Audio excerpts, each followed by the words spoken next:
Y le damos la bienvenida a nuestra invitada, la doctora Diana Pérez, abogada penalista del estudio Iularex, a la cual agradecemos por su tiempo y queremos su punto de vista técnico.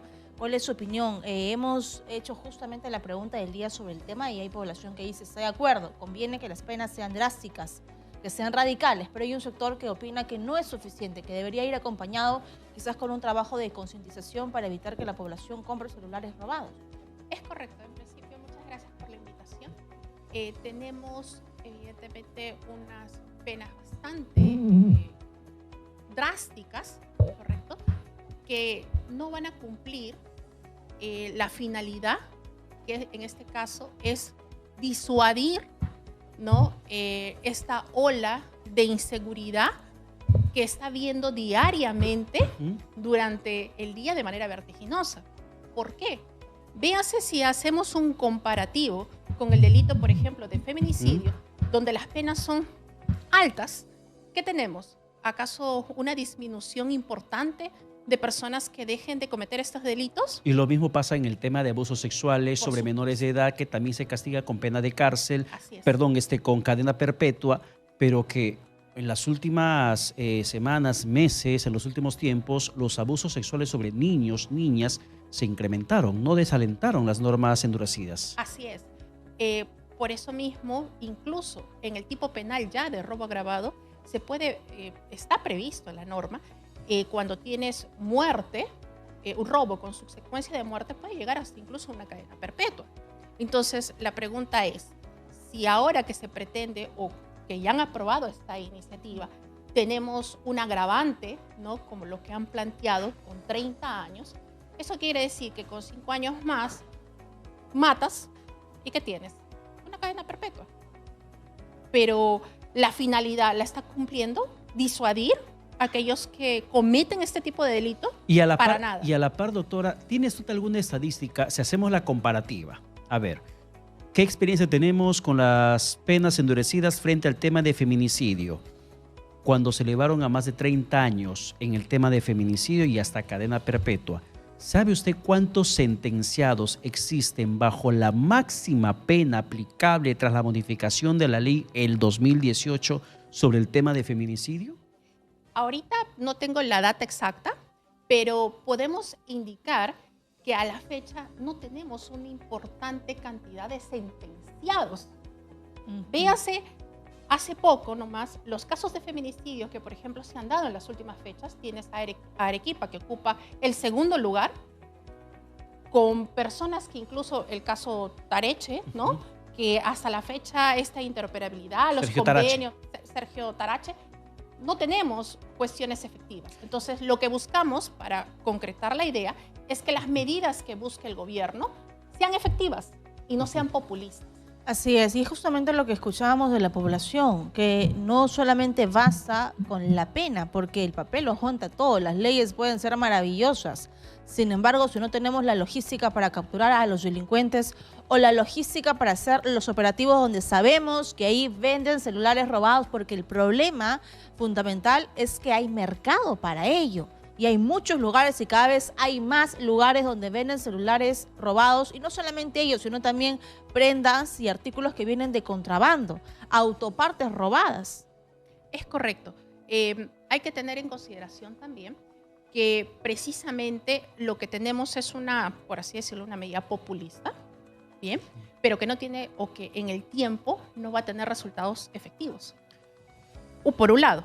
Y por el otro, lo que tenemos que buscar es que haya una lucha frontal, ¿no?, desde, en este caso, el gobierno, donde puedan participar activamente un Ministerio Público, un Ministerio del Interior, Poder Judicial, porque debemos entender que el derecho penal debe ser utilizado como última ratio. Ahora, algo que me queda como duda, doctora Pérez.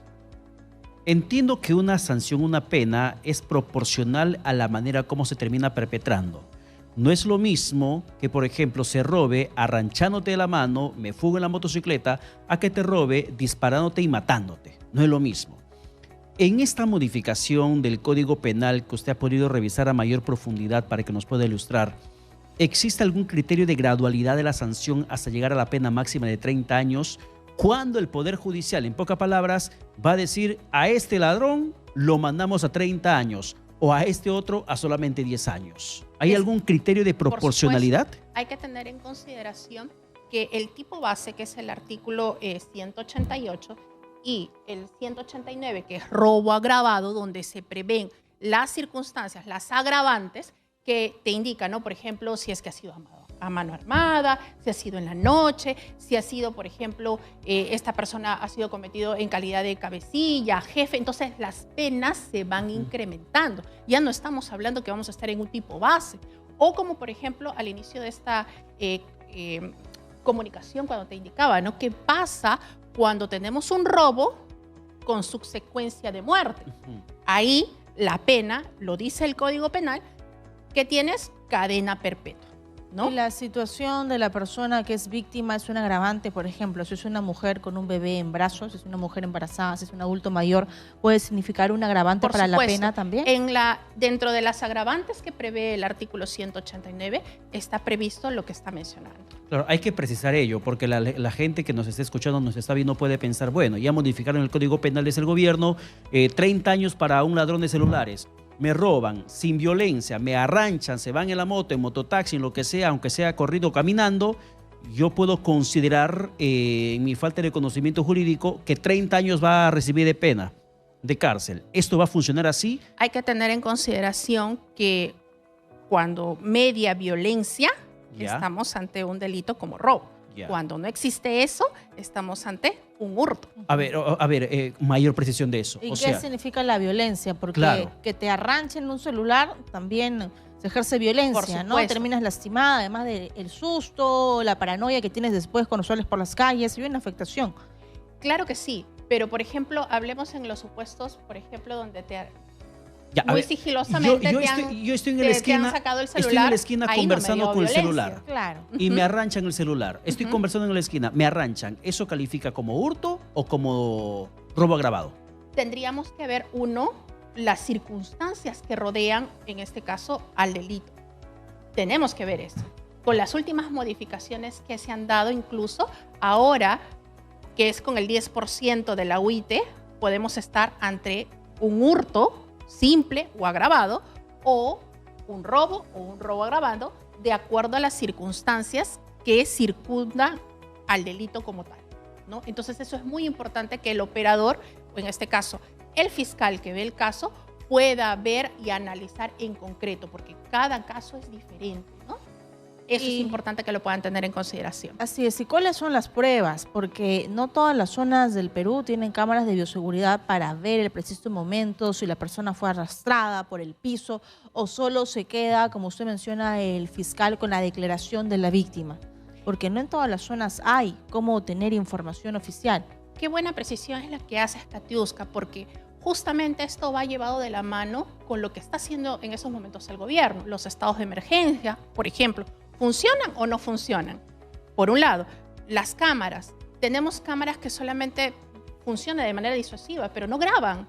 Entonces, ¿qué otros recursos le das a la persona que ha sido víctima de este delito si solo de repente tiene, por un lado, solo su declaración, o por miedo no declara? Y de repente necesita que yo, saliendo de acá, tengo esta cámara pido los videos de la cámara de la municipalidad de Chorrillos, pero resulta que no funcionan. Y muchas veces, recordemos, Katiuska y doctora, también y nos gustaría, el Poder doctora, Judicial, que por favor se pueda acercar al micrófono, porque por algunos momentos no se le escucha. Perfecto. Sí, recordemos, Katiuska, las veces, y doctora Pérez también, las veces que el Poder Judicial ha puesto en libertad a peligrosos criminales, justamente por el problema que acabas de apuntalar, Katiuska, la falta de pruebas, la falta del video, la falta del elemento de convicción que requiere el juez o la jueza para que diga, hay la prueba para mandarlo a cárcel. Pero como no hay el bendito video, más que el testimonio de la víctima, no hay elementos de convicción, entonces, ¿cómo sentencias? ¿Cómo aplicas una norma por más que le elevas a 100 años de cárcel? Lo que está manifestando es muy cierto. Entonces, no sé si ahí me escuchan mejor. Sí, ahora sí. Lo que tenemos que hacer aquí, y reitero una vez más, no se trata de cuánto más encrudezcas las penas, sino de qué manera efectiva podemos poner en la práctica realmente cámaras que funcionen, ¿no? Policías que realmente se comprometan en la función, un ministerio público que se comprometa en la función, un poder judicial que se comprometa en la función y podamos realmente tener sanciones efectivas. Eso es lo que se busca, porque lamentablemente si yo voy y declaro, porque incluso te dicen, no, pero si no has tenido algún roce o algo que te haya lastimado, tienes que pasar por médico legista, no tienes los resultados del médico legista, no, pues acá no ha habido agresión, no ha habido un daño. Entonces eso es de manera perjudicial. Las personas que han sido víctimas de este tipo de delito no se animan a denunciar por miedo, porque piensan de que es un trámite muy engorroso. Pérdida de tiempo. Pérdida de tiempo, ¿no? Entonces, si se dan cuenta, esto no se trata de endurecer las penas. Se trata que desde adentro se pueda hacer una lucha frontal contra la delincuencia que cada día se va organizando más. Eso es lo que se tiene que hacer. Y que se mantenga la logística. Le cuento un caso cercano. Un compañero de la radio sufrió un robo aquí en la esquina. Entonces fue inmediatamente al centro de videovigilancia que está a algunas cuadras y le dijeron que justamente las cámaras de esta avenida no funcionan, no están operativas. Entonces no hay forma de cómo ver, porque lo que él quería es saber hacia qué dirección, porque él tenía la esperanza de poder encontrarlo y recuperarlo, ¿no? Entonces las cámaras no estaban operativas. ¿Qué hacer frente a ello? ¿A dónde va mi denuncia? ¿Cuál es el procedimiento? Bueno, por un lado, para que pueda ser efectiva tienes que realizarlo en este caso en la comisaría del sector. Si bien tú puedes denunciar en cualquier comisaría, pero para efectos de que no sea engorroso, tiene que denunciarse en el lugar donde se han cometido los hechos, en la comisaría más cercana del sector, ¿no? Y así de esa manera pueda ser derivado en este caso la fiscalía, se puedan activar los mecanismos de unas diligencias preliminares y si en este caso corrobora de que hay un delito, puedan formalizar y hasta cuando no, pues se pueda acusar. Ya, corroborar es el verbo clave, pero si no hay el video, lamentablemente, de alguna manera u otra, ahí el rol que va a jugar el Ministerio Público y hasta cuando no la policía es importante. O sea, ¿no? Yo puedo tener el testimonio, puedo haber sido víctima de un robo donde no me golpearon con la cacha de la pistola, donde no me botaron al suelo, ni siquiera me amenazaron de muerte, solamente me arrancharon, me metieron la mano en el bolsillo, se llevaron lo que tenía, pero no tengo la prueba del robo. Entonces, mi sola palabra ante un juez no va a valer. Es correcto. ¿Y de qué va a valer ese endurecimiento de penas que el gobierno da? Tal cual. Porque tan válida es su declaración como tan válida es mi declaración. Mientras que no existan elementos de convicción que refuercen lo que usted está diciendo, lamentablemente tu denuncia se va a caer. Y nos gustaría conocer cuál es la normativa en otros países, en países hermanos como Chile, como Ecuador, como Bolivia. Fíjese ¿Cuál es la pena para el robo de celulares con agravantes como los que ya hemos mencionado? Por ejemplo, hace poco han sancionado en Rosario, en Argentina, un caso de receptación. Habían, en este caso, identificado a una persona que había comprado un celular, bien, y bueno, lamentablemente no pudo hacer la pena efectiva. Ellos prevén más o menos una pena de 3 años para el tema de la receptación. Pero sin embargo, el trasfondo era de que hubo una condena para una persona que había adquirido, que había comprado un celular que había sido manchado, ¿no? Que producto de obtener ese celular, la persona que había sido arrebatada del celular la habían matado.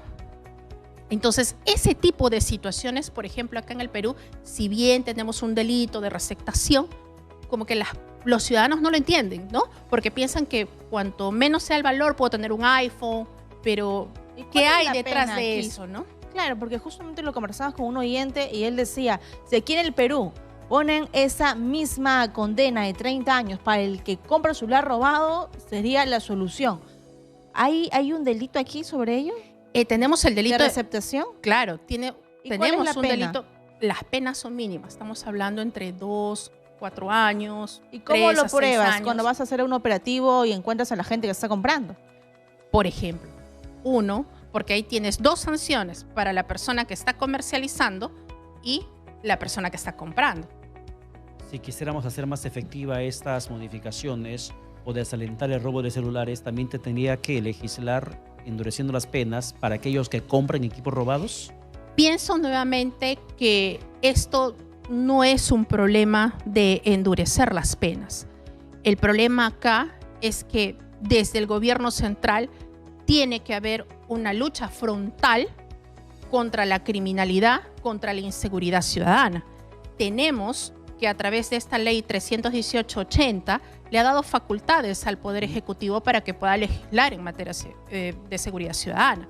Pero las acciones que viene realizando por los altos índices de inseguridad ciudadana, tenemos los estados de emergencia que realmente no nos ayuda. Bien, entonces tenemos que buscar acciones inmediatas que sean efectivas. El derecho penal tiene que ser usado como última ratio, no ex ante, porque si no vamos a seguir encrudeciendo las penas y nos vamos a preguntar, oye, ¿qué pasó? Hemos puesto 30 años para un receptador, pero no tengo el resultado. Aumenta. En vez de que disminuya, exacto, aumenta. Lejos de ser disuasivo, lo que tenemos es que la gente no le importa. Y otro tema importante, que dónde está la ponderación, ¿no? O sea, vas a poner por comprar celular una pena de 30 años versus el valor vida. O sea, también hay que ver el tema de la ponderación, ¿no? Es importante ese tipo de situaciones para que antes de endurecer las penas podamos hacer frente desde el otro lado, que es una política de seguridad ciudadana de manera integral, ¿no? Así es, y multisectorial, no Correcto. es solamente el Ministerio del Interior. Gracias a nuestra invitada, la doctora Diana Pérez, abogada penalista del estudio Yaralex. Muchas gracias por esta información técnica frente a esta decisión del Poder Ejecutivo. A Muchas ustedes gracias por la invitación. Bueno.